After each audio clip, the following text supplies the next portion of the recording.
خدا کرے ہاں ماہانہ 100 روپے 200 روپے جو بھی ہو اپنوں میں سے کسی کو سلیکٹ کرے.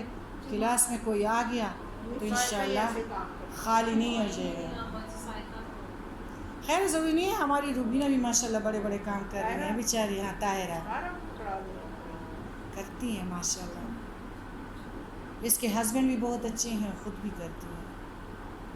اچھا ہے ہمارا آیت وَمِنَ النَّاسِ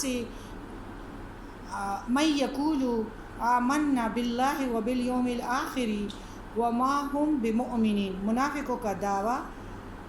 اور کچھ لوگ ہیں جو کہتے ہیں ہم اللہ پر ایمان رکھتے ہیں اور روز آخرت پر، حالانکہ وہ ایمان والے نہیں ہیں. اب تک قرآن پاک نے 2 قسم کے انسانوں کا ذکر کیا ہے. ایک اللہ کے قانون کے فرما بردار مومن، دوسرے قانون الہی کے انکار کرنے والے کافر. اب تیسری قسم کے لوگوں کا ذکر جو شروع ہو رہا ہے. یہ وہ لوگ ہیں جو اسلام کے مخالف اور دشمن ہی ہے، مگر یہ اپنے کفر اور دشمنی پر فریب کا پردہ ڈالے رکھتے ہیں. زبان پر اسلام کا دعویٰ رکھتے ہیں لیکن دل میں کفر. انہیں قرآن کی اصطلاح میں منافق کہا گیا ہے. نفاق یہ ہے کہ انسان اعلان تو نیکی اور اسلام کا کرتا پھرے لیکن دل میں جو ہے بدی اور کفر چھپائے رکھے. ضد ہو پیارے نبی کے سنت سے، ضد ہو اللہ کی رضا سے. اسلام نے جب ایمان باللہ اور ایمان بالآخرہ کے عقیدوں کا اعلان کیا تو جس کو مسلمان بننا منظور ہونا ہے اس کے لیے ان دونوں عقیدوں کا ماننا ضروری تھا.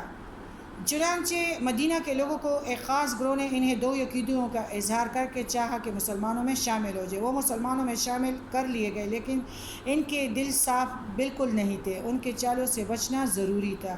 اس لیے خود قرآن پاک نے خبر دی ہے کہ یہ ان عقیدوں کو دل سے ماننے والے نہیں ہیں. اس لیے مسلمانوں کو ان کی طرف سے خبردار رہنا چاہیے. نفاق کی مکمل تشریح و منافقوں کی مختصر تاریخ جو ہے ہمارے پچھلے جو اورات میں ہے وہ گزر چکی ہے. معلوم ہوتا ہے کہ اس زمانے میں منافقوں کی علامت یہ تھی کہ وہ زبان سے اسلام کے ان دونوں، آپ کو پتہ ہے قادیانی لوگ اور جس طرح آج کل بہت سارے بظاہر مسلمان ہیں لیکن ان کی شادیاں، ان کی فودگیاں، ان کے گھر کے طریقے، ان کے گھر کے در و دیوار اس طرح نہیں ہیں. اور یہ زبان کہ وہ زبان یعنی معلوم ہوتا ہے اس زمانے میں منافق کی یہ علامت تھی.